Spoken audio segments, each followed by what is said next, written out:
everyone. Welcome back to Zato. Oh my god. Let me make myself bigger. I feel like I look smaller ever since I changed my avatar yesterday, but I think I am fixing it now. I fixed it. Yay. Okay. Last up, everything went really crazy last time. Like, first we found Ira, and then I felt so bad of her, like, condition, but then like we read her a poem and then she just suddenly became alive and then she disappeared and I was like, what? Like, a lot of things are happening. Apparently there is some sci-fi stuff happening. It's not just like, oh, everything was metaphors from what I thought everything about like the universe and the code being metaphors. No, it's legit. It's all legit. And I'm like, I'm really curious where this is gonna go down. Like, either like this world is gonna go down and disappear or not. And I think it's gonna be the latter. I don't think this is gonna have a bad ending in Zato where everything is just gonna be destroyed. This only does have one ending, by the way, so we don't really make choices in this game. We just kind of like read through. But I think, like, already making speculations here. What I think might happen is that we see Ira again. She's happy. Maybe she thinks Asya or something, or maybe not. We just meet her and then she's happy, but maybe we don't see, like, after that we never see Ira again and we accept and move on or something, and then we suddenly became friends with Marina and sadly Garen. But God, I'm wondering what's gonna happen, and like I'm also remembered like Lev told Asya that it's weird that she wasn't feeling those symptoms because she also has the same condition as Ira and Marina. But the thing is, we did see some of her condition going weird. Like, we did see that one time when we went to that building far away where the times were weird, right? That was one time her condition was acting weird. And maybe in the 5th grade, we don't know how long like this condition is affecting people, but in the 5th grade we freaked out. So it must have this condition must have lasted longer than we thought. It must have been not have been something new. It did affect Marina when she was in middle school as well. So, and we did see the whole world going red when we were trying to beg for Marina to like be friends with us again. That was also another thing of the symptoms of the condition. So Asya might break in this episode of like this her route. Basically, she might actually doubt the universe more than she did last time. But yeah, I'm just thinking what the heck is gonna happen in this game. But yeah, the television is still on. I hear its quiet murmur from the living room. It was on in the morning too. Let me see, did I actually make the stream? Yeah, okay. I was a little bit worried for some reason that the stream name was different, was the same as yesterday's, but yeah. It was on the morning too. It was on yesterday. When was the last time it was off? I stand still by the glazed door. The matted glass makes it impossible to make anything out. All I can see, all I can see is the bright glow of the TV framing my father's shadow. I don't want to open the door. I'm not going to open the door. But it's already half ajar. Mom isn't anywhere else in the flat. She must be in there. Yesterday she kept asking me where Dad was, again and again. I didn't tell her, but her sheets were all over the floor when I came back, as if she crawled out of bed, then made her way towards the noise, towards the living room. Mom? Mom? M- Mom? I should come in. I should come in and talk to her. To them. My hand reaches toward the handle. The TV. What's that program? I don't think I recognize the sound of it. It seems familiar, like a regular news broadcast. But I can't understand a single word. I slam. I close the door. I can still hear it faintly. It's okay. My breath is still uneven. Why? It's okay. Sunrise is tomorrow. Right? Right. I'm Asya. Tomorrow is the best day of my life. Tomorrow. Tomorrow.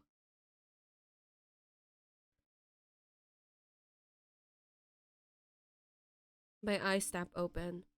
What's the hour? I turn on the lamp. Ah, okay. I wound up my alarm clock before bed, but that turned out to be unnecessary. In the end, I didn't get a wink of sleep. My heart wouldn't stop beating out of my chest, and my head buzzed like crazy. What a mess. It was like that the night before the school trip, too. It's really inconvenient. Oh well. I feel much calmer now. I wonder why. It's day X after all. Oh, this time we actually don't get the time at all. By the way, like, at this time, I realized that they had school on Christmas, which really sucks. Was it, I guess, normal, maybe in, like, Russia beforehand? Is Christmas, isn't, like, a holiday where they, get, like, the days off from school or work, which, that pretty much sucks. But that's just, what I'm assuming from this game. Maybe it's a kind of acceptance? Yeah, I suppose. Whatever happens, happens. It's a dim winter morning. I sit in the kitchen, waiting for the tea to brew. I've already ripped the top sheet of the calendar. December 28th, just 3 days before New Year's. 3 days. I totally forgot to get a present for my parents. There's been so much stuff going on, it really slipped my mind. Dude, you passed Christmas. It's too late. Blah. I'm just making excuses. Not that it matters now, but... Ah. I stand up. Suddenly, I feel inclined to do something I really shouldn't. I know it's bad, but if I don't check for it now, then it'll be very sad, I think. I grab a stool and drag it out to the big wardrobe in the hallway. I found the spot by accident while looking for something a couple years ago. Up on the highest shelf behind the shoeboxes is where they hide my birthday presents, and the ones for New Year's, I assume. I've never checked the place after discovering it. Even though I was really curious sometimes, I didn't want to ruin the surprise. But this time, I see it. A colorful wrapper. For a second, I hesitate. This is it. This is my New Year's gift. It feels so wrong looking at it early. But, my hand reaches out and grabs the package. I giddily climb down from the stool to my room. I don't want to tear the wrapping paper, so it takes a few minutes to open. Whatever is inside feels soft. No, not really. Is it? Oh, I see. It's both hard and soft. 2 whole presents. Wow. First is a hand-covered journal. I peek inside. Whoa. The paper is so good quality. It even has a little introduction page of me to write my name on. Man, I really feel like writing something now. This is so cool. Huh? The first page. The one right after the introduction. It's missing. I didn't notice it at first, but upon closer look, it definitely seems like someone tore it out. But why? The other part of the present. I hold a pair of mittens in my hands. They're a soft cream color, with a neat red pattern on the cuff. I put them on. They're really warm. I pat my face with them. I stare down at the presents I've opened too early. I should write something in the journal, but I don't. Dude, they're gonna be like, oh, why is there writing in this journal that I bought for you and it's totally something new that you've never seen before? I don't have the time. I can't come up with a poem this quickly, and it takes me a while to draw everything good. Not that I'm all that good at drawing in the first place. What do I do? What do I do? I need to finish my tea. I need to go soon. Damn it, again. Anything will do. I can't leave this journal blank. You can for later. This is a New Year's gift. Mom wanted me to write in it. She wanted me to have it. She bought it. She wrapped it into pretty paper. She hoped I like it. I like it. I really, really like it. I'm gonna use it. I'm gonna write it in it for as long as I can. I'm gonna write how much I like it. And I'll write about how cool the hardcover is and how smooth the paper feels. And I'll write about how soft and pretty the mittens are. I thought she gave up knitting a long time ago. Well, maybe I just didn't notice, didn't care to ask. That's probably the case. I'm sorry. I'm sorry I never talked to you as much as I should have. Have we ever talked? Have we, right? I'm not sure. I'll apologize to you again and again. I'll write 2 pages of apologies. No, 3. And I'll write about how grateful I am to you. I'll thank you many times. There has to be at least as many thank yous as there are sorries. I still need to write more. That's okay. I've got more to say. I'll write how much I love you too. That's gonna be a lot. It's gotta be. I'll list everything that I love about you. It'll be a little difficult at first, as embarrassing as that is to admit, but I'll try. I'll really try. I love your cooking. Well, to be perfectly honest, I never liked the meals too much, but watching you cook always felt so nice. And I love when you talk about something with a smile. I can't remember the last time that happened, but I know it did, and it made me happy. I love how pretty you are, especially when you put on that dress. You know, the flowery one. And I love how you ask about me about that day, my day, and what I would like from the store. And I love it when my face is red from how hard I'm thinking. My head's starting to hurt. Why is it so hard to come up with this stuff? Isn't it wrong? Shouldn't these things come naturally? Doesn't that make me a terrible child? No, not really. It doesn't. It's like there is this border in my mind I just can't cross. All I can reach is the most surface level observations. As if everything beyond my immediate surroundings is swallowed by an impenetrable darkness. It's like my memories are. That's right. Of course that would make sense. I look down at that notebook.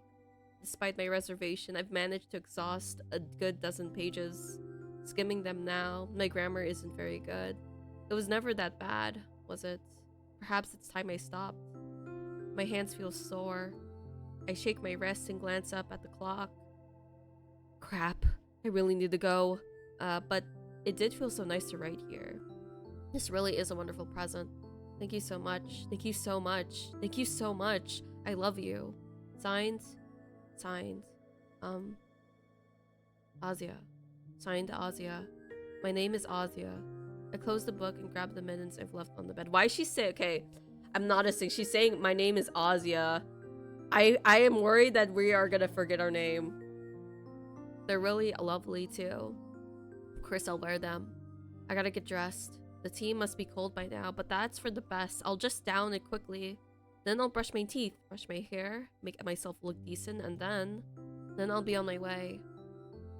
Oh, that was kind of sweet. Luckily, it doesn't take long. I slip into my Valenki and take a last look down the hallway. The door to the living room is still closed. There are no shadows on the other side. Just quiet static. I think that's okay. Goodbye, everyone. I leave my apartment. The door closes itself behind me. Oh, don't tell me my parents also disappeared. Everything is so quiet. It's still pretty, I suppose. It's Sunday, too. I went to school yesterday, which means it's Sunday. People don't get up early on the weekend. So that's why there aren't any. It's a good explanation, even if it's wrong. Even if I know why nobody's around. It's really true. The wound is closing. Soon, the world will heal. The sky is a lovely muted indigo. I wish the street lamps weren't on so that I can see it a little better. The sun will have already come up the time they're off. A pity, but there is also a lot of charm to how these streets look at this time of day. Especially with all the New Year's decorations. It's just that I seem to have grown a little tired of the dark. Don't worry, it's only a little. I like how the yellow lights contrast with the blue. I like how the snowflakes flicker on their burning beams. I like how snow mounds shimmer when they're just outside the rings of light. Actually, I want to get a better view. Can I really do this? I don't see why not. I look both ways, more out of habit than genuine caution. It's not like we had tons of cars driving through here before, did we? I mean, everything's pretty close. So the cars driving past were mostly outsiders coming in and out of the city. We didn't get too many of those, I believe. That's how it should have been, logically speaking. I bet that's how it was. I'm sorry. My head has been getting pretty foggy. Please, bear with me. I quickly walk into the middle of the road. Asya. I'm Asya. My name is Asya, right? The street. I've walked here all my life, but it looks so much broader now. I like this angle. It feels fresh, walking down the road like that. No, I don't want to walk. It's childish, but my body feels like running. I've never flown in an airplane, but I've seen this on TV. Hi, Inspector. Welcome to stream. How's your day been? By the way, we just started, so nothing barely wacky has come.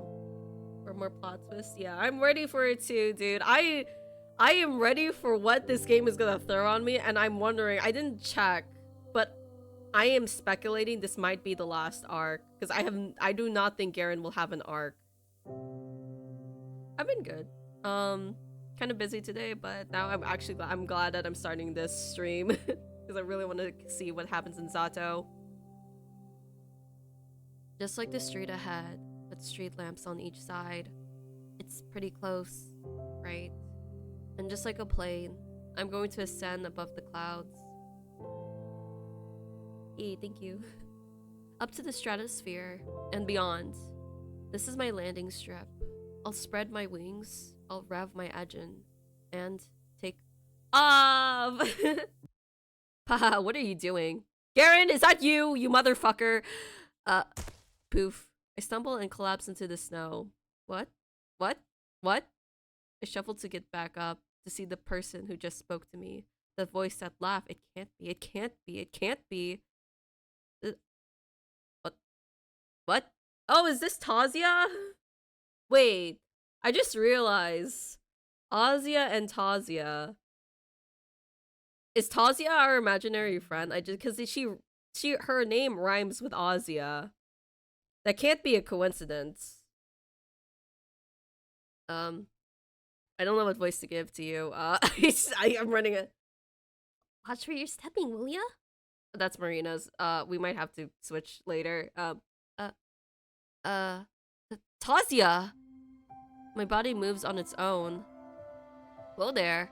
I fling my arms around her. She laughs and spins me around. Tazia! Tazia, you're... I missed you so much. What if I just give her a country accent?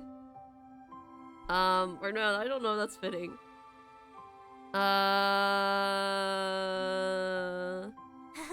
Been a while, hasn't it?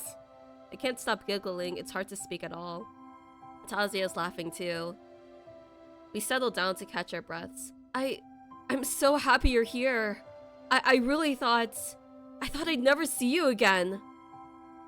Right back at ya. Man, look at you now, though. All grown up. You've also changed a bit. Your voice is different. Huh? Really? Yes. Whoa. That's bonkers. I didn't notice at all. You still say that? What? Bonkers? Yeah, got a problem with bonkers? I feel like this voice is not fitting her. We might have to change it later. I don't. Maybe I should give her that country accent. That's so. Tazia, I can't believe it. It's been 3 whole years, but it's also like no time has passed at all. She looks a little older, but her personality is just as I remembered it. So, where are you headed? Oh, I'm going to the research center. Okay, maybe I don't... I'm just gonna say regular voice for her. I don't like the country accent either. Huh? Why? I have something I need to do. It's important. Whoa, so serious. Yeah. You're not gonna tell me what it is, are you? Why, it's not really a secret. I'm going to send a message to the world. I'm gonna say I love you, universe. A message? Like love and peace? Kind of. Man, we meet at last and you decide to act all cryptic. Give me a break. Sorry. But you can tag along if you want. See everything for yourself. What? Why not just tell me? Sure. Not like I have a choice. Oh yay. Why are you here? We walked down the empty road chatting like we did when we were children. I'm so happy. I just really couldn't. I couldn't imagine ever seeing her again. talking to her, hearing her voice. Asya. My memory of her seems so spotty at times, but I'm glad I was right. I remembered her. How have you been? Good. I still write and walk around, and I've met a lot of nice people. Okay, I'm gonna probably just like, let me give her a different voice. I don't like the voices I'm giving her right now. Yeah? Like who? Where do I start? First, there were the guys at school. For a while, I didn't have any friends, well, after you left. But then they started talking to me, and, they joke with me every day. Yeah, they joke with me every day by stealing my homework and calling me insults. There's this boy, but yeah, we talk with him sometimes. But yeah, we had to lie about Vadim. Okay. He, last week he bought me soda. Yeah. Yeah? Then there's Maria. Maria? You mean Marina? You call her by your full name? No, not really. It just sounded natural for some reason. She's very popular, but she still finds time to talk to me, and we hang out a lot. And she brought magazines to read with me. Oh, and we went to the cinema the other day. There was a Hollywood film showing. Whoa! Sounds fun! Well, what was the name? It was, it was a star. And, my mind scrambles for anything, even the vaguest memory of what the movie was. But it's like looking through the glass pane of our living room, nothing but blurry shapes and muttering I can't decipher. You okay? Yes, I'm fine. Sorry, there's been a lot on my mind. Sure, looks like it. But hey, you're a real socialite now, huh? Who would have thought? No, it's nothing like that. I mean, compared to how it used to be. I'm glad to hear it, really. I guess. Thank you. Sigh. Maybe I shouldn't have come back at all. No! What are you saying, Tazia? Of course I'm kidding. Jeez, you're so easy to tease. She ruffles my hair. But you're mean. Yeah. Speaking of, the other kids aren't picking on you, are they? Picking? No, of course not. You sure? If I wanted to bully someone, you'd be the top of the list. Hey, dude, no. No. Seriously, the boys can get a little carried away with their games, but my friend never lets it go too far. He does go too far. Your friends? You mean Masha? No, not her. Another girl. Her name is Ira. Oh. Ira's really cool. She's amazing.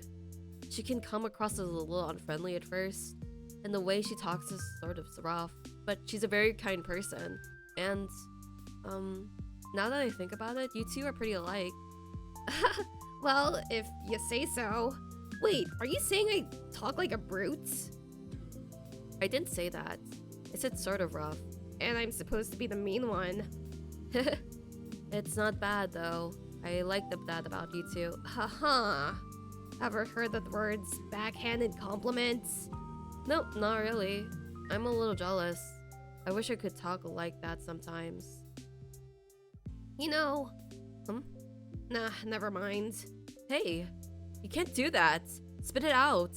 I said it's nothing. Forget about it. Come on. Tazia, please. For old time's sake.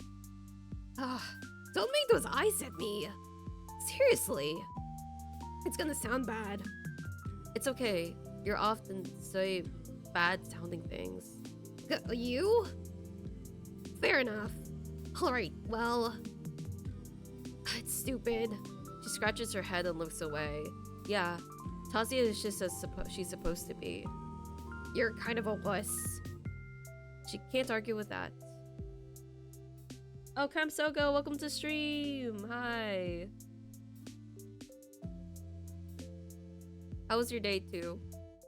Like, my day has been just like kind of busy, but now I'm streaming, so I'm fine. So when I was away, I kept thinking, man, she's probably having a real tough time over there. Those bastards better not touch her or else. And then nothing followed. No else. because there was nothing I could do. I was so freaking mad. But seeing you now, I'm calmer. You smile a lot more than before. Really? She nods. If those friends of yours are as great as you say they are, I guess I don't need to worry anymore. Asya. Don't say anything. I knew it'd come out lame. It's not lame at all. I mean, your worries, I really was sad when you left. I don't remember it very well, but there's this pain in my chest whenever I think back to that time. I think that for a long while. It was very hard for me. But then, little by little, I learned to be better. Because I realized something very important. That pain I felt when you left wouldn't go away by itself. It was my job to mend it. So that emptiness I felt, I decided to fill it with wonderful things. Wonderful things? Anything nice would do. A tasty meal, a warm blanket, a lovely book. But I was pretty bad at it when I just started. How so? I guess I was picky, really. I kept thinking, is this thing good enough to qualify? There's nothing special about it. It's not beautiful enough. It's not sweet enough. There's nothing wonderful about it at all. Nonsense like that. But if I kept thinking that way, that hole inside me would never get filled. Then I would never have enough. So you lowered your standards? I wouldn't put it that way. I think I became more aware of myself. I thought about my place in the world. I thought about what really counts as wonderful. When you think wonderful, what does that word mean to you? Huh? Well, wonderful is wonderful. Something great or like extraordinarily good. Right. But see, extraordinarily. And? For something to be considered extraordinary, there needs to be an ordinary thing to serve as the base of comparison, right? Yeah, I guess. That empty space, the one that I wanted to fill so badly, it was still part of me. So I came to realize, me, my mind, and body, those are my baselines. I am the world's measuring standard. And when I worded that thought to myself, it was like my eyes finally opened. Hold on. Finish the game? This game, no. Oh, my chat is... I know, acting weird. Okay. Looks normal. And when I worded that thought to myself, it was like my eyes finally opened. Everything suddenly became so clear. Everything in the world. It all became worthwhile. Extraordinary. It became wonderful. I used to live under the impression that I had the right to judge everything by some universal quantifier. It's true, there is a median value to everything, that perfect straight line that the whole world balances around. But when I failed to realize what this medium value, this idea of average, it was so far above me, so unreachably high, that the idea of me labeling anything as unremarkable became laughably brazen. I still had some trouble, but filling that emptiness became easier. So much easier. I didn't have to pick and choose anymore, so please, don't worry about me anymore. To me, each day is brimming with wonderful things. So have you filled it?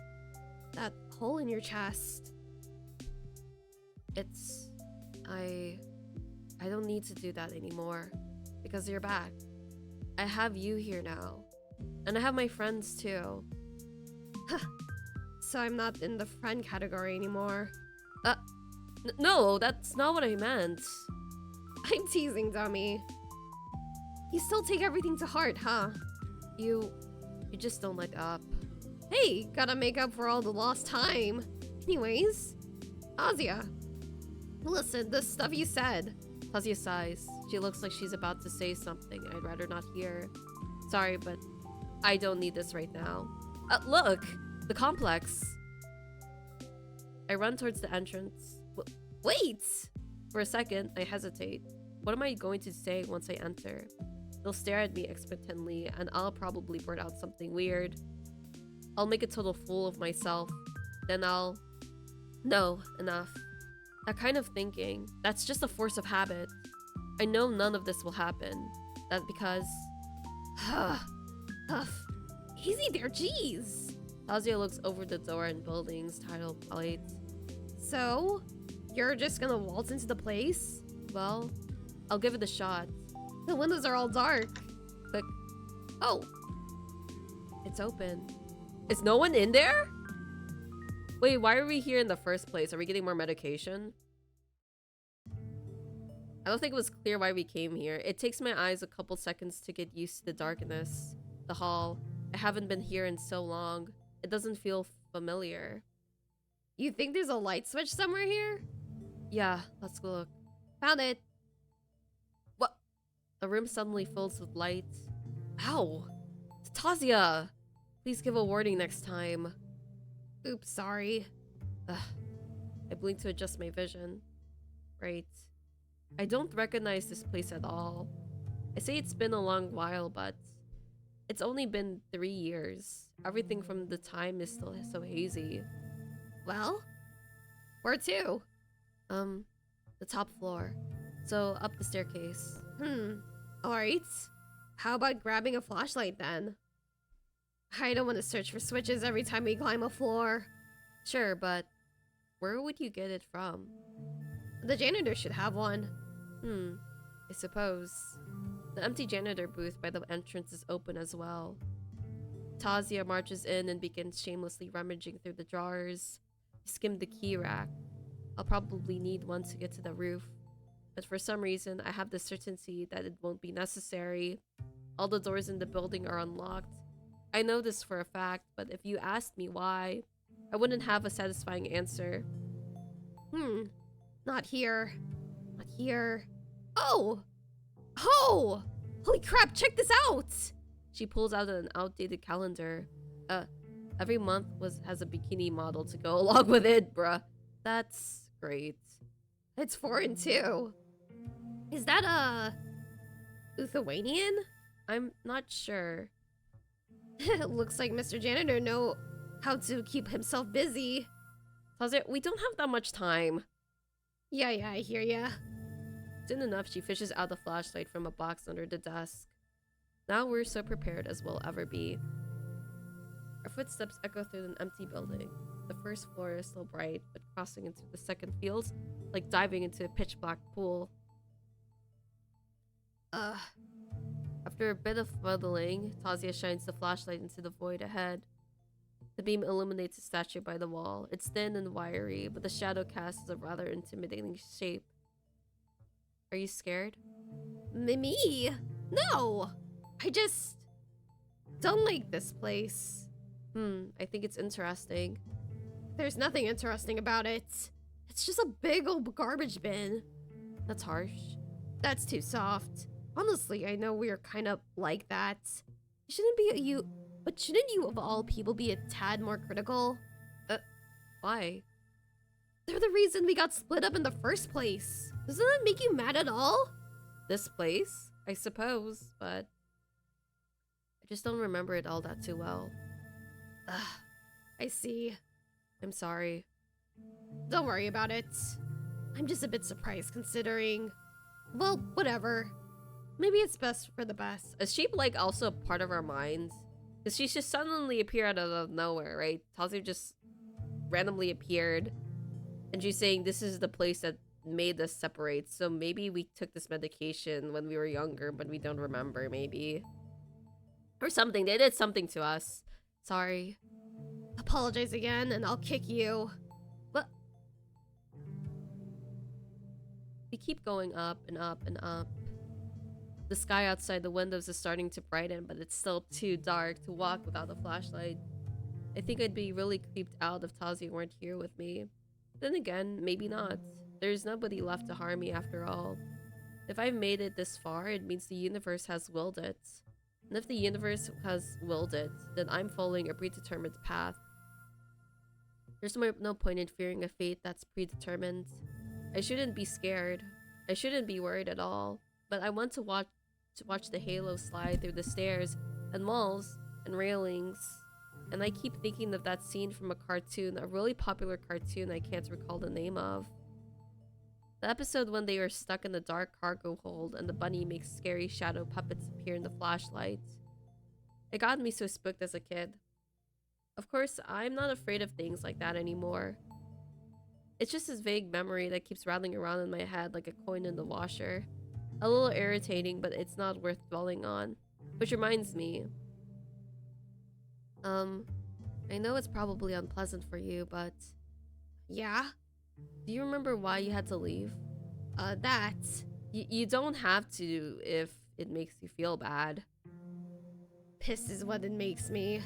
I don't really remember what they called it exactly, but some scientific mumbo-jumbo. Osmotic distortion this, osmotic distortion that. I guess the fact that they exist and sit well with them. What? Oh my god, is this about the universe again? What? That's terrible. Oh man, it's just really cut on my nerves. You were all up in arms about it too.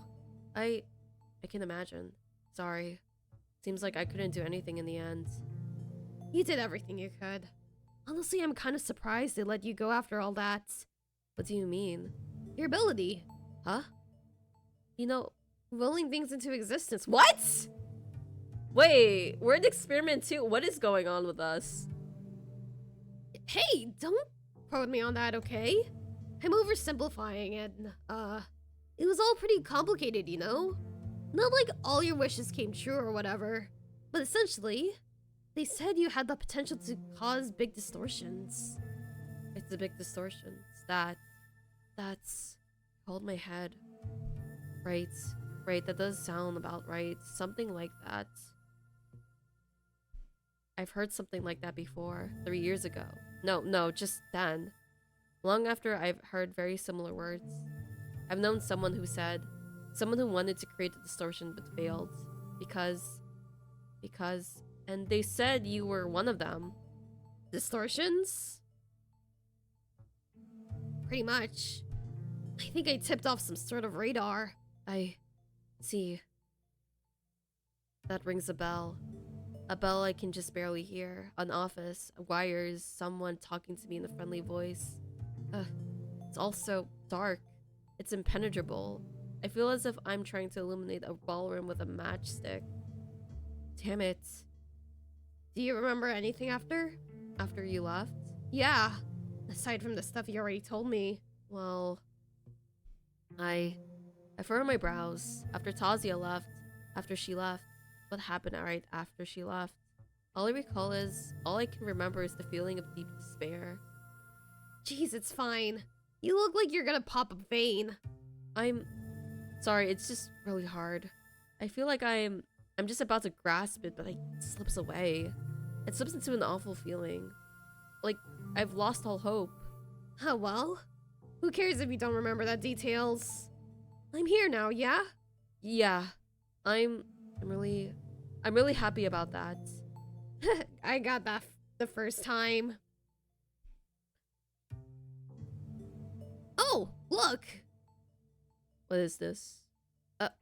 That's Merle. I remember it.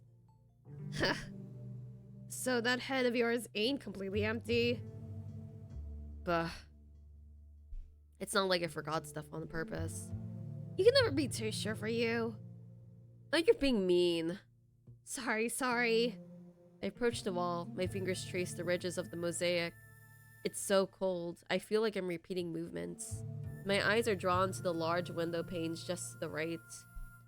It's already... A light pink glow emanates from the far off mountain ridge. So we don't need a flashlight anymore. Asya plops into the air armchair, switching it off. I think I know why they let me go.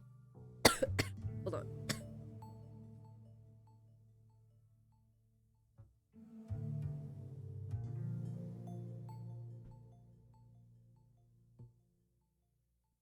Yeah? Why? Because I wasn't special. I can't tell you exactly how I know, but I think everyone is able to do it.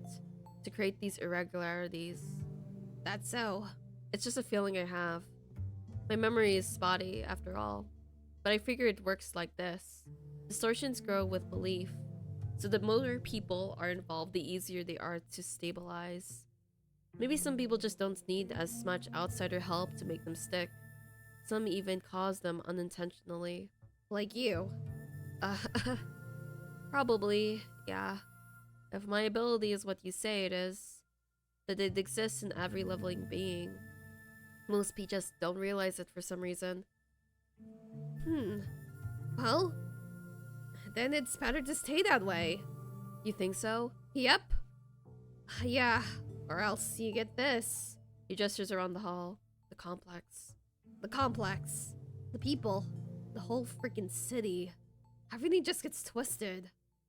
There are things in this world not meant for humans. Most have that mental barrier for a reason. But what about you? You probably wouldn't exist if it weren't for this. What are you talking about? Of course I would. You just call me by another name. Huh? I mean, I'd still be Tazia. You simply wouldn't label me as a distortion. I'd never call you something like that. Well, that's just a scientific term. Deny it all you want. That's how the world defines me. I don't care about that. You're a friend to me. You always will be. Sure. That's nice of ya. But that's not what I'm getting at. To be frank, I don't think there's anything wrong with the whole distortion label. I just hate being grouped in with the stuff they're doing here. Huh? The distortions produced by this place are nothing like me. They're too calculated, too institutional. But I was born from a wish made in earnest. If both of us had never known these rules, what the world dreams as balanced or unbalanced, I'd still exist. You'd just call me a miracle. You! Forget I put it like that, okay? I don't think there's anything wrong with that. But did I ever tell you about it? About the world always rebalancing itself? I know this, but how do you... What they're doing here's a crime. Not just against the stability of the universe or whatever. I couldn't care less about that. It's an insult to everyone's hopes and prayers. Because whatever change they're trying to enact comes from a mandate, not the heart. This great distortion, irregularity, whatever you called it, it's not a sin in itself.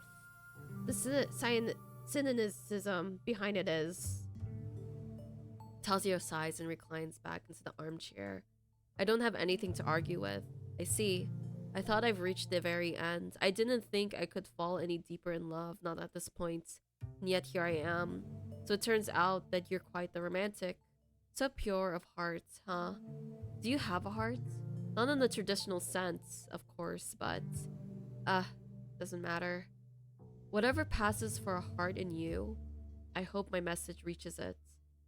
What if this game ends by Asya going up a mountain and saying I love the universe? Like, what if that's how this game ends?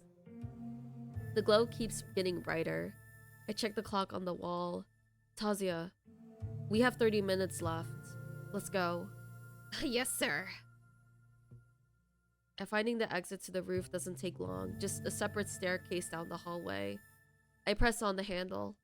No resistance. Guess I was correct. There's no need for keys anymore. Of course there isn't. Everything is becoming right. Everything is returning to its most natural state. All of the lock values have been reset to 0. What is the default state of a lock? It's being open. Bright. It's so bright outside. I'll blink a little. Phew. If this was summertime, I think I would get blinded. Little by little, my vision adjusts. I blink again, just staring straight ahead. And then I see it. Whoa. Oh, it is the mountain. Wait, no, wait. We are gonna say I love you to the universe, finally. There's the morning light. A pink haze sprawls over the vast horizon. It fades into the softest yellow hue, then into cyan, then into a sleepy purple shade. The darkness is now far behind, retreating back into the icy tundra. And the city rests below. What was its name again? I suppose this isn't important anymore. The streetlights are already off. The roads are clean and quiet. The windows of the blocks burn pink. Everything's silent. Everything's at ease.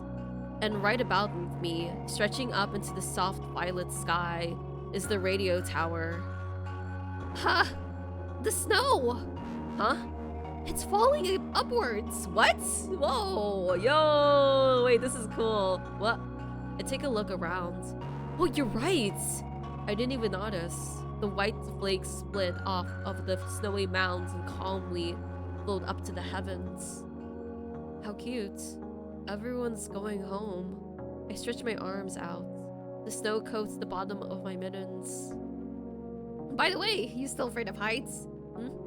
No, not really. They were never scary. Oh yeah? How about the time at the Ferris wheel? Oh, I was 9. Ugh. Well, look at you. I remembered. I remember that. You sure did. Your memory's real selective, huh? And merciless. No, a lot of things are suddenly much clearer. Yeah? Yes, they're not good things, but I see.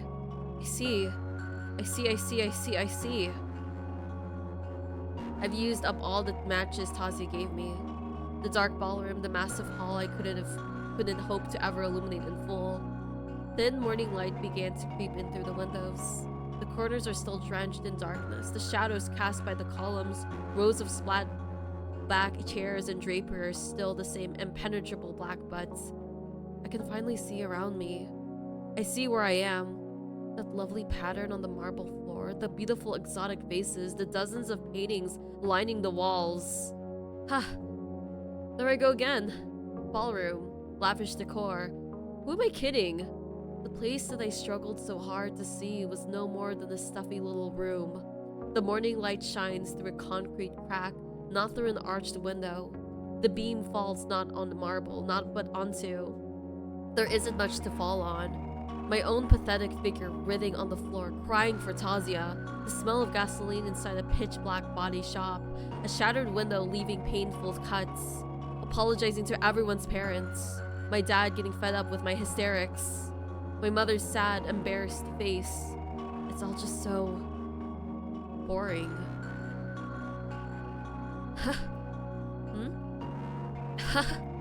Sorry.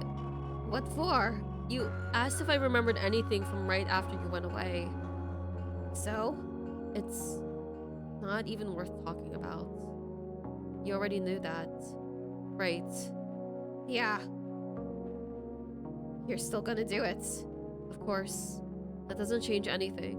Glad to hear that. Well then, up we go. I nod. Up we go.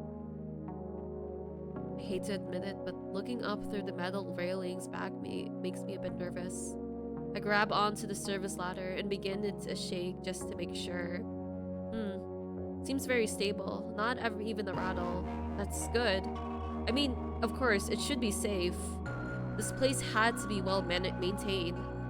And relatively speaking, the climb isn't all that high. There are much taller radio towers out there. Even if I had to climb one of those, it wouldn't be a problem. I'm really not afraid of heights. I wasn't lying. I wouldn't be scared. You alright? Yes, all good. What am I doing? At this point, I have no right to hesitate. I step onto the ladder and begin the climb. Tasia follows suit. Clank, clank, clank, clank, clank. My boots aren't exactly made for this. I'd be careful not to slip. I didn't think of it at first, but now that I'm a dozen meters above the floor of the roof, the cold in my hands is becoming harder to ignore. Even with mittens on, it's freezing to the touch. Must be the thin layer of ice wetting the wool. Well, letting go isn't an option, and neither is climbing down. You holding up okay? Yes, I'm fine. Are you sure? You seem to be getting tired. I'm okay. Listen, we both know you're a wimp, alright? No use in playing tough. So it's chill if you just... I said I'm fine. Clink, clink, clink, clink, clink. You. Clink, clink, clink, clink, clink. So you've changed after you haven't you? Clink, clink, clink, clink. What do you mean? I'm not sure. It just feels like it. Clink, clink, clink, clink, clink, clink, clink. Keep looking up. Up, only up. We're halfway there already. I can see the platform getting bigger. Looking to the side is a distraction. Looking down is punishable by firing squad. If I look down, I will be executed. No, worse, they'll send me very far away. No, no, no. I don't want to go far away. I don't want to look down. I don't want to meet eyes with her. You, Yes? do you have, like, a script prepared for your message? My message. Yeah. No. There's no script. Ha! So you're just gonna scream whatever pops into your head? Something like that. Clink, clink, clink, clink, clink. My message. Perhaps I should have brought a note. Not because it was ever meant to be a verbose or anything. No, I wanted to make it short and to the point right from the start. At least, it sounds like something I would want, knowing myself. Knowing me. The longer I go, the higher I climb. The more confused I feel. It's pretty stupid. I know sometimes I'd walk into the room looking for something, but I forget what I came for right away. It's just like that. Something that was so obvious to me 2 steps ago is now a mystery. So I rewind and try to carefully retrace my path. But I am already 2 steps above. And while my mind was busy trying to recover missing fragments, more slipped out. Clink, clink, clink, clink. I can't afford to get distracted, so I'll get back to my point. The point I was making. Right. I don't need a script. It would be nice to have a note in retrospect, but what with me being all dumb and woozy? But even now, I'm not too worried about messing up the words. They don't matter that much. They're only vessels. Those are important for any message, of course. But when the emotion that overwhelms me is so strong, I'm sure that it can reach its destination no matter the form. It's strange. It seems like so much is slipping away, slipping. But this one feeling hasn't diminished a bit. It's like every cell of my body is a buzz. And in my head, the blank spaces that won't stop forming don't remain empty for long. Because the feeling, this warm, wonderful emotion comes pouring in and fills them up to the brim. It's really, really lovely. Clink, clink, clink, clink, clink.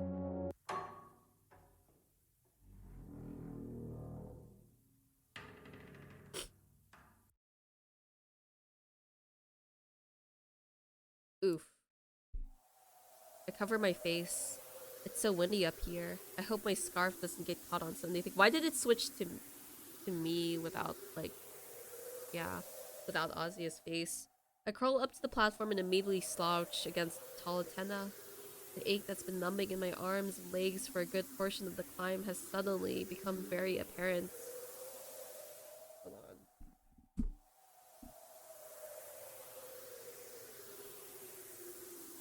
Ow. Hey, past me. Would it really be so hard to exercise once in a while? Gwa. Finally! The girl crawls out behind me. At least she's high on energy. Man, is it breezy up here or what? Her eyes are glued to the view in front. Haha. What's that expression? I can't blame her though. It's breathtaking. Whoa! Are you seeing this?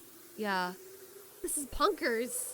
Punkers! You're not reacting at all. Come on! Everything's so tiny. Wow! I can see so far. It's really beautiful. I'm just a little tired. Phew. Give me a minute. Woohoo! Her voice is drowned by the howling winds. She laughs. The rising snow is viciously pelting her face, but she doesn't seem to care. She's running back and forth around the platform, giggling and screaming profanities as loud as she can. She's so happy. That makes me happy too. I stand up and swipe the snow off the back of my coat. The clumps detach and float into the sky. The sky. It feels so close. I reach my hand up and... yeah. No. I'm not tall enough. Of course, there's the antenna right beside me. That's the peak propping up the sky. So around 5 more meters until I'd be able to make contact. I don't think I can climb it though. There's nothing to grab onto, and frankly, I'm too tired to try. Hey, I call out to the girl. What's up? Come here. It's about time. Oh, She skitters closer, still wearing a huge grin on her face. I fix the scarf around her neck. It's cold. Cover up a little. you still worry about that? Don't pout. I don't want you to catch anything, that's all.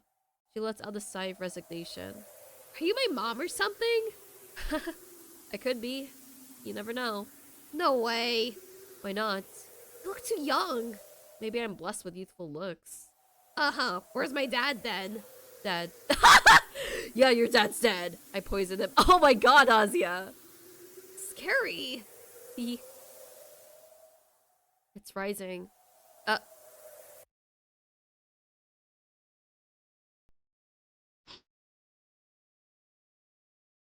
Are we gonna fly? We're gonna float?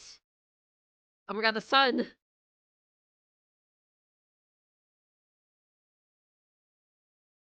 Light. White, blinding light emerges from the endless mountain ridge. The jagged line of the horizon catches fire. It's burning high and wide in red, orange, and pink in the most painful shades the human eye can see. The flames are caught by the howling wind and start to spread across the melting fields of snow. Closer and closer, closer and closer until I turn my head. The figure of the girl beside me is bathed in the violent morning rays. Her hair is the same color as the blazing hills. Her face is so familiar and warm. It makes my chest hurt. Your name. What's your name? What's your name? She turns. I feel it at my body. My entire world has reached the boiling point. Oh my god! Your name. Who are you? Oh, hi. Sorry, I'm not sure. And you are? I see. That's okay. Okay. Mm-hmm. It's alright if you don't remember. It's probably not important. You really think so? Yes. Because I feel like I've known you for a very long time. This this this shot is so beautiful. This drawing is extremely beautiful. But me too. Haha. It's wonderful. Then there's nothing to worry about, right? I guess. I guess so. Haha. It's just that, hmm? What's wrong? I feel like I had something very important to do. A message. I think I was supposed to send a message. Message? Like a transmission? Uh, probably. Yeah. Since we're on the top of a radio tower. Yeah. That makes sense. What's the transmission? I I don't know, but I can sense it. There's this feeling I need to get through no matter what. Oh, okay. That's good. Um, and who are you sending the message to? Uh, it's for... I look around. The endless tundra wraps around the globe. The western front looks cold and dark, but soon the fire will spread over the surface of the earth and fill the sky. The little town below is already engulfed. The metal town is red from the heat, like a blade ready to be laid against an anvil. Little by little, everything burns up. In a few moments, the entire planet will combust. The sun keeps rising. The day is breaking on searching peaks. The girl I know is smiling at me. The girl I know. This girl. How many times have I seen her face? How many times has she seen mine? Can't say. I really can't remember. But I know her better than any other person on planet Earth. And I think she knows me better than anyone, too. I know her eyes have seen me at my worst, and I can only hope they've seen me at my best. Is my best enough to outweigh my worst? I wish I knew. But she's still here with me. Even after witnessing my lowest, most embarrassing, most disgusting moments, she still remembers. She's still giving me so much that earnest smile. person closest to me, the person standing in the ring of fire, my best friend in the whole entire world. Is something wrong? No, not at all. I shake my head. Who's my message for? There's only one reasonable answer. I have something to tell you. What? What? That's right. I have a transmission for you. So get your receivers ready. Uh, me? Yep. Alright, transmission starting. In 3, 2, wait, I mean, okay? I'm, I'm listening. I'm on the line. 1.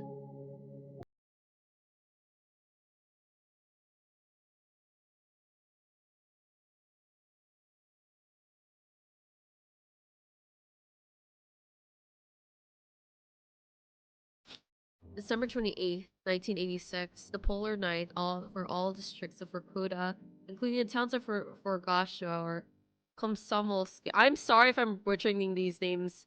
Molda, Okti, Yarbsky, promisely. Okay, I think I'm gonna stop. And those towns and the closed city of Vorkuta 5 has officially ended. A complete failure to establish contact with Vorkuta 5 via landline, radio, or telegraph was registered by municipal authorities in Vorkuta during the last morning hours. 11 o'clock at 11 o'clock Moscow Standard Time, a KGB investigative unit accompanied by a military escort confirmed arrival at the designated location. No personnel were present at any of the city's checkpoint gates. Over the subsequent hours, the deployed unit conducted a comprehensive survey of the area and was unable to identify any trace of human or animal presence. All residential and administrative buildings were found unsecured, with no evidence of forced entry or disorder or signs of indicative of panic or evacuation. Additional military detachments were deployed to secure the perimeter and conduct further inspection. A contingent of government officials and a technical commission was dispatched to retrieve confidential documentation and sensitive materials from the local research complex. All documents related to classified work on structural dynamics have since been transferred to the USSR State Archive. A continuous radio transmission originating from the town's communication tower was located and disabled. The intent of transmission remains undetermined. While the broadcast could be interpreted as a malicious hijacking, the surrounding circumstances prohibit such a conclusion at this time. Oh! Our broadcast was us! Public disclosure of the event has been withheld. Close relatives of missing Vorkuta 5 residents have been issued monetary compensation in the amount of 200 rubles per case. Addendum. Unverified civilian reports indicate that the aforementioned transmission continues to be intermittently received across various locations in the Komi Republic. Despite full shutdown of city infrastructure, the signal is most clearly detected between 10:30 and 11 o'clock Moscow Standard Time. The transmission consists of a repeated phrase in Morse code, the content of which remains under review. Wait, is it the phrase of the game?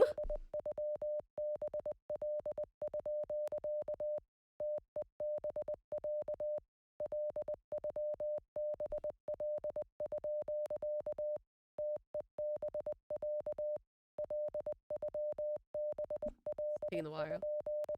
Okay. Should I skip this? I kind of want to hear it though. I kind of want to hear it. Unless this is repeating.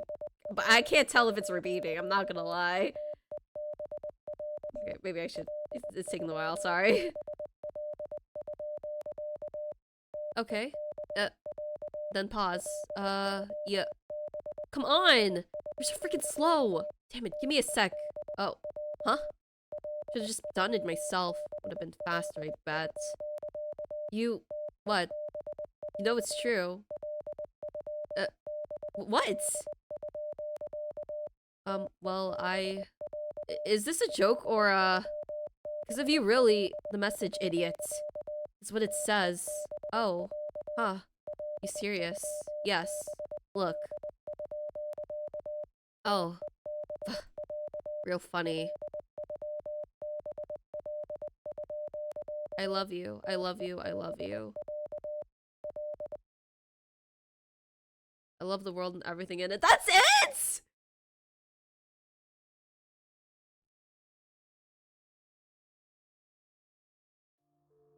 Story art. Whoa, wait, that's it! Oh my god, I was right about the ending of saying I love you. So we just all disappeared?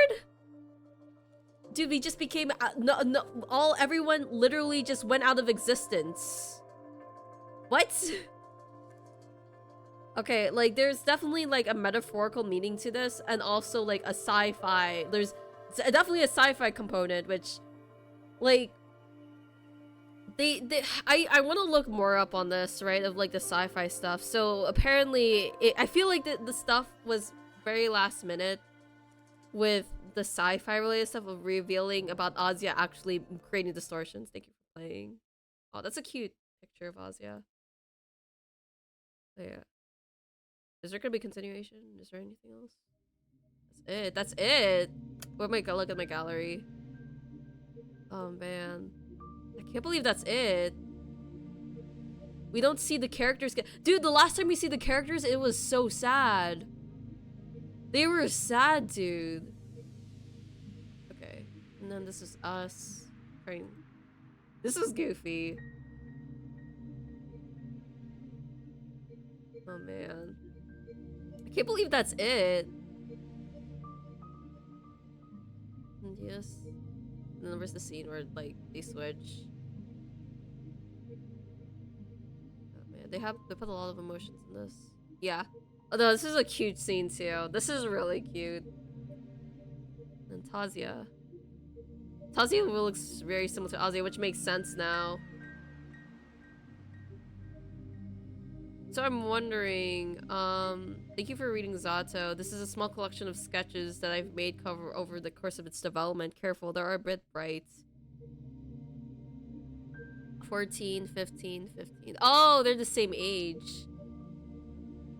Oh, okay, so, wait, are we all, wait, no, I'm technically Marina's in the upper class, so maybe like Ira and Asya are born in the same year, but she just grew. Vadim. I like how Vadim doesn't have an age. We don't care about him. Vadim is a bitch. Okay. Oh, we're smaller. Shorter. Vadim just only has one sprite. Oh, we're period accurate. Like, that's much of an outdated idea. The grade is actually okay. Parabolic antenna, the strength of my signal is inside. Oh my god, Asya! Dang. On the stability of closed systems. Dude, I love this person's art style. It's really good. Oh, this is something, okay, the right part here with Vadim and Marina, that was technically in the game, but I guess drawn differently. The Ira one wasn't. So these are like rough drafts of what Asya would look. And then Tazia. It makes sense because Tazia, Asya. It's just the SYA was similar to their names. Vazia, Igor, Marat, Vera. Wait, what are these? Could you believe this? I become an actress and find myself a rich American husband. Oh, that's pretty smart. Do you know English? I'm gonna write a book and maybe people will like it. Okay, I'll read it. My hubby will sponsor you. Aww. Oh, this is a gender bent. Oh. Oh, I like Marit's look. Okay. That's it. That's Zato. Okay. I am gonna switch to just chatting. Oh, might have to lower myself here. Damn. I have to make myself smaller. Hold on. Here you go. Just gonna translate that. Okay. So, definitely there's like two meanings to this game. Definitely in the metaphorical sense, I think the main end of the goal of the game for the character is loving herself, from what I'm understanding. Like, she's loves the universe for how it is in the beginning, even though she suffers from it, right? She's capable of like loving the universe but not herself, especially when she's very insecure in the very beginning of the game. And in that very ending, Tazia, I think Tazia is supposed to be a representation of Asya, but what Asya feels deep and down what she wants to be. And I think that's also relates to why she likes Ira. Not just because why Ira defended her, but maybe she also feels like, I want to be like her, right? I want to defend myself. I want to be like strong like you. And Tazia is very similar to Ira. It's just maybe she's just a bit more friendly compared to Ira. But yeah, so I think, especially at the very end when we tell ourselves to love, that we love ourselves, I think it's more of like, not only is she saying that she loves the universe, but she also accepts to love herself. And I think that might be like, I guess, the end point of the game. And then just because the title of the game is I Love You, I Love the World and everything in it. And throughout like the whole game, Asya is like the positive person. She's the most positive out of everyone. And then everyone kind of just had like a bad ending. Okay, Ira, she went missing. She just disappeared. I don't know if she technically had a better, like, her ending was better than usual because she had light in her eyes. So there is a sci-fi thing where like the code in the world isn't actually like a metaphor. It's more of a like there is a sci-fi component to it. I'm wondering, like, I like the metaphors in the game about like, I guess like loving yourself and like loving the world around you, but I think the sci-fi part kind of caught me off guard because I felt like I do like it, but I feel like it came out too late for me. Around the end of Marina's arc, it felt like the whole game kind of shifted into something else where I had to kind of like hold up for a bit. I kind of have to like arrange myself for this because everything like felt like in the beginning felt like everything was a metaphor. And I knew there was like this was like a psychological horror, but I think the realism of the game kind of made me stuck with it. Like I like the metaphors of the game and more of like what Ira is kind of going through with like, especially when it feels like, yeah, I know that the problems that Marina and Ira were going through, like with their seeing things, seeing distortions and screaming and like crying because of their symptoms. I know that was because of what the condition of like what the world was doing to them. Like everyone was gonna feel like that because for some reason the universe is trying to hurt them or like change them for some reason. Like the code is affecting them. But I like that it was also kind of referencing like that, like what the symptoms that they were going through kind of reminds me of like real like mental like neuropsychological problems, like conditions. And I actually like, even though it wasn't meant to be, I really liked how they kind of depicted, especially with like what happened with Ira. I know like what happened with Ira, it was so sad, but I feel like around like a condition like that is very realistic. And like what I guess the thing about like the scene when we saw Ira, I think that was one of the most devastating scenes I saw in that game.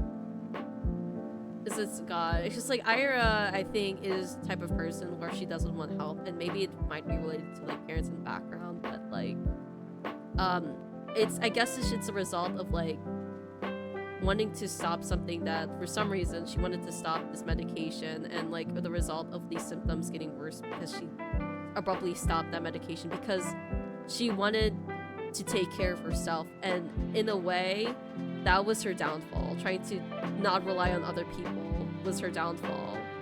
And I think that's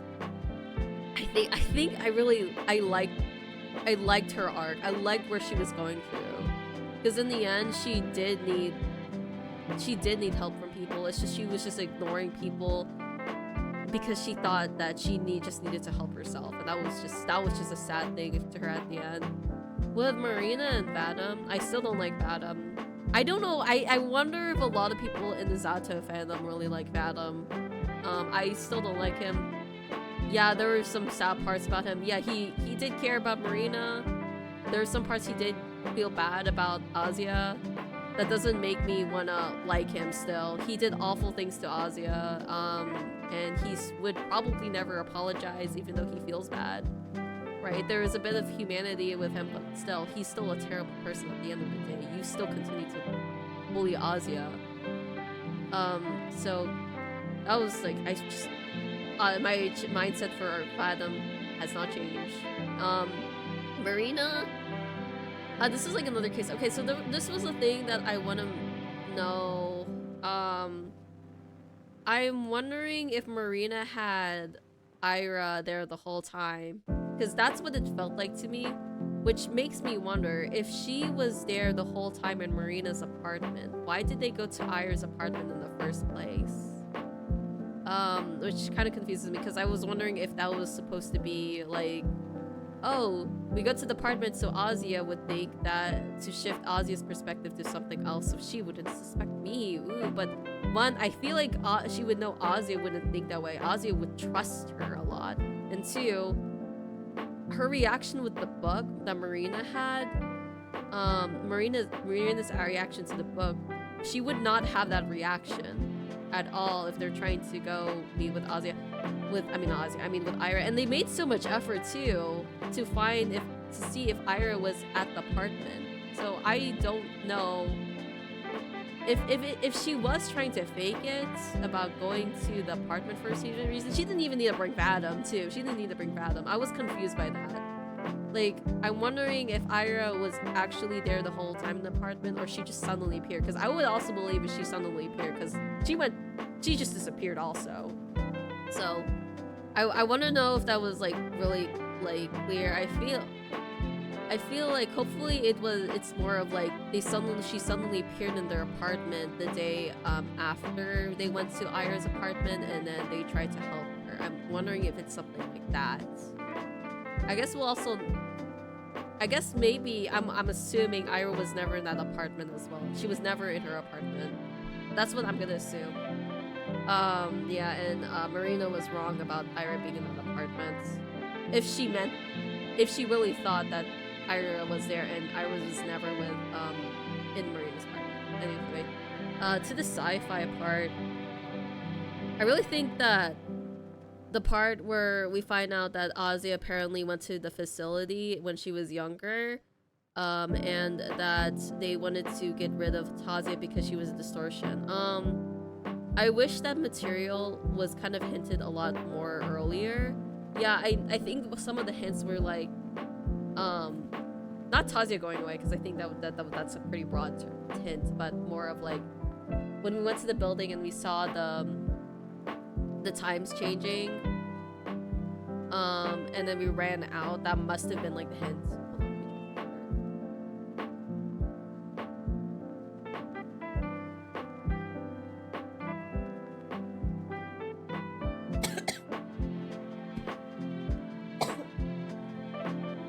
Bleh.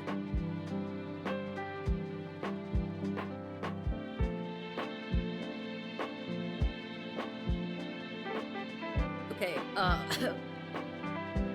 so, I think that was the hint of like, yeah, something happened to Asya, but I would not think that was sci-fi related. Yeah, I guess it could make sense because the times changed when we saw it, but I feel like they need a better hint. Oh, this. I think they need a better hint. God, my throat. Yeah, I think they either need more hints to see that, yeah, Asya was related to the science facility. And I think even though there were a bit of hints about something went down with Asya, I think they should have made it more clear that, yeah, Asya is related to everything, kind of the distortions going apart. Because I feel like that was just like last minute stuff that came out and like, oh, this is a different perspective. I just wish that material was just hinted out a lot. More hints of it earlier, especially with Asya related to like the distortions. Because I would never guess until like they mentioned. But yeah. I like the idea again as Tazia is Asya, but she is a version that she wants to be. I assume that if I'm wondering also, what is like Asya's app powers like besides making like a distortion, besides making Tazia? When Tazia said that Asya could make distortions, I kind of wondered, thinking like, is she also the reason why Ira was having like those seeing distortions as well? But I don't know. Maybe somebody maybe speculated it. Besides that, music is the music was beautiful. Again, the music is something I would definitely listen to while I'm writing something, and that's probably something I'm gonna do after this now. And the art, I really love the art style. It's the type of art style has kind of reminds me a little bit of a Mori, like simple but like a little bit but anime-esque. And I really like that type of art style, especially it just reminds me of like RPG Maker games I usually see, but this is not RPG Maker games, it's a visual novel. But I love the art style, and especially that last scene we see of Asya seeing herself. That's one of the most beautiful scenes. I think the most beautiful scene I've ever seen in this game. That was a really good ending. Again, ending CG. But yeah, that was. I guess now. I wonder if everyone's kind of doomed now when I think about it at the end. Yeah, everyone disappears except Asya. Asya, I'm pretty sure she was the last one to disappear, but it was kind of hinted everyone just kind of gone. Especially the part with her parents going into the living room. That's a hint that they probably disappeared. But yeah, does that mean it's a good thing that they disappeared or not? Probably not to me, because everyone, like Marina and Vadim, did not look happy at the end. They kind of had the bad ending. Ira, maybe she's at peace. They said she saw light and she felt like she was at peace, but I guess everyone kind of had a bad ending. I think another little bit of a complaint. After we heard about the condition going to affect everyone in the city, everything felt kind of rushed, where everyone is taking the pills. Like Vadim started taking the pills because I assumed he had the conditions, and like the parents were also. I felt like they kind of rushed that part where everyone was having these conditions and everyone missing. I felt like that was kind of rushed. But yeah, I kind of also realized Marina's arc was definitely the biggest one compared to everyone's. So the chapters I felt like were uneven. Ira's was like I feel like that was good pacing. Marina's was long. Asya was short. That's not too much of a complaint, but that's kind of what I realized with these chapters. I do not care that Vadim does not get an arc. He does not deserve an arc. But yeah, I want to see other people's interpretations of this game because I'm really curious. There's definitely a lot of things. This is definitely a game where you can really speculate what happened, and I'm really curious how people speculate. I'm gonna go on Reddit. I need to know what people think of this game. Okay, I need to know their thoughts. Ending. Thoughts. I'm so genuinely curious. There could be things I'm kind of got wrong. I don't know what the ending meant. Okay, so I'm looking up Zato, r/Zato VN.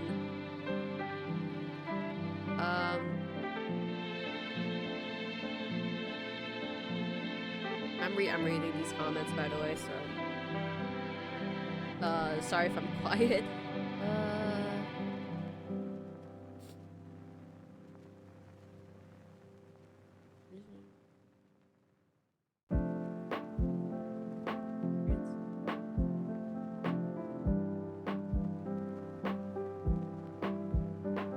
Okay.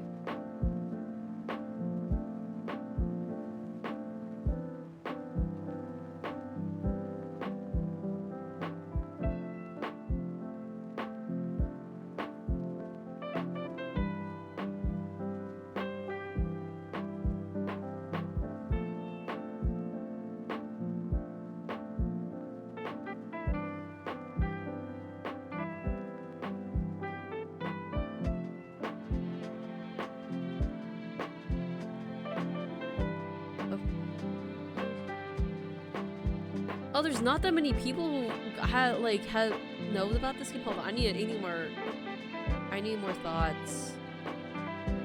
I can't be the only person. Oh, hold on. That Reddit seemed like there was not that many people.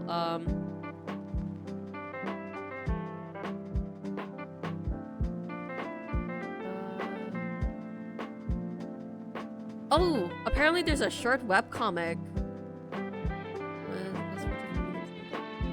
There's a short webcomic of this game.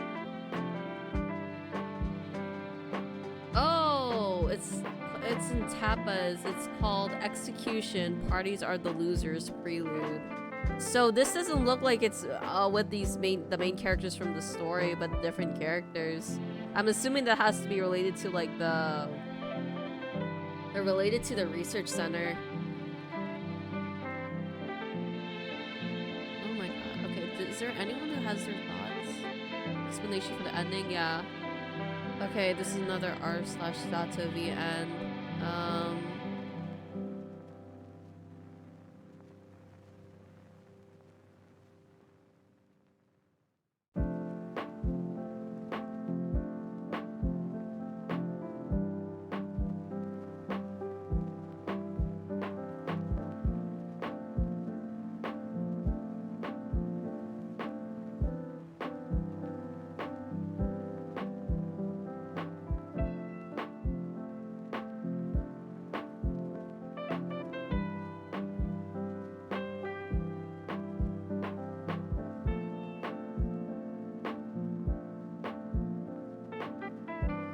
Okay, so there are some people who think that Tazia was not just like Asya, but like a mix of the people she loves, her friends. So like Ira, sadly Vadim, and Marina, and maybe everything she loves, and then she says she loves the things about these people. So that's another thing. I still think it might be just Asya just loving herself, because I like to think that idea. Because she was so like self-conscious about herself. She really did not like anything like about herself, and blamed herself. And I like the idea of like finally saying that I love you, I love myself at the end. Like it just feels like a satisfying conclusion, you know? And apparently, I guess, okay, from what I'm getting, the code like in this universe was the one that erased people. It eventually erased people until like Asya was left, and I guess from some people's perspectives the code of erasing people ended up bringing Tazia back, which I guess I can see that. I can see that. Oh, okay, I'm looking at the Steam community, the story explanation.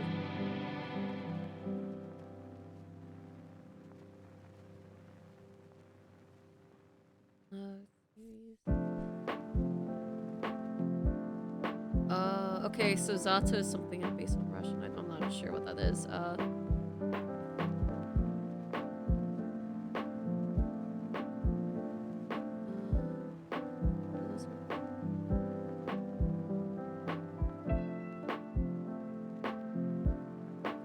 I'm also wondering if Asya is able to make distortions, and we see Tazia, has she made distortions in like the beginning of the game too? Because that was never clear as well, unless you just kind of had to guess.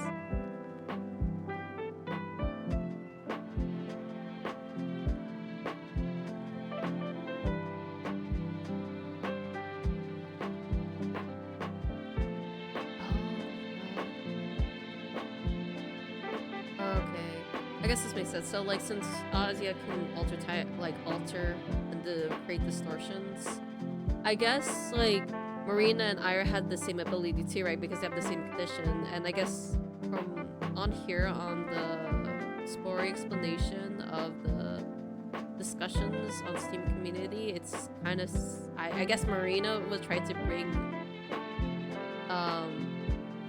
Ira back. Which I don't think I don't remember her saying that. I don't remember her saying this.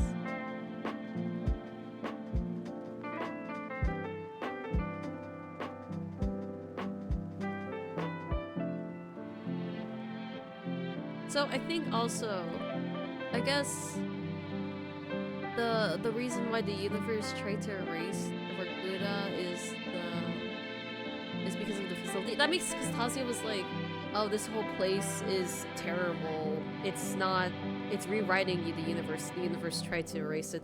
that means the researchers are at fault for the whole city being just gone. Does that mean the other cities that we saw in the ending of the game also had research centers, which would make sense why they they disappeared as well, because they were going against the code.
Okay. Yeah, I think I'm getting a better idea. If you guys wanna know, I think this is I found like a pretty good explanation of what probably happened in the story. If you guys are really curious, you can look up like Zato, Steam discussions, spoilers, story explanation. It's made by Gomango 999. They made like a really good story explanation of what probably happened in like Zato. I think this was the best one of all. I don't think okay, like a lot of people do not know this game from what I'm seeing in the Reddit, because there's only like a few comments and like, damn, this game is really good. This game was extremely good. There are some complaints I do have, but I thought it's a beautiful game. If I had to describe it, it's a beautiful game. I guess that's about it. I wonder if the creators made more games. Probably. I should probably check. But okay, another thing I wanted to mention is this game reminds me of Milk Outside the Bag. Outside the Milk Outside the Bag. Like, and I mean the writing sense. And I was like wondering if they were made by the same person. Probably not. But like the writing of this game really reminded me of the writing of Milk Outside the Bag, outside the bag. No, I'm butchering the name. I'm butchering the name, but Milk Inside the Bag, inside Milk Outside the Bag. Well, there's milk outside the bag and milk outside the bag. But yeah, the writing is very, very similar, because both characters really think the way that they think were very similar, because they both were thinking about like how awful they are. They go into very, very detail, and they give very explanations, and they repeat stuff over and over again of like, I love the way you blah blah blah, and then they say I love the way you blah blah blah over and over again, something like that. But the writing was very, very similar. I feel like it's also coincidence that they're like both Russian games too. Yeah, like both two. I've only played like 2 Russian games, I think, and they're both visual novels, and they are both well written. So yeah, this is the second one I played. But yeah, that is all I have to say about Zato. Overall, beautiful game, especially with the art and music. That's one of the beautiful things about this game. But yeah, damn, I did not think I was gonna finish this game today. I thought it was gonna be longer, but oh well. I guess the journey is over. Okay, anyways, I guess the only thing I have this week is Phoenix Wright. I'll find another visual novel to play next week.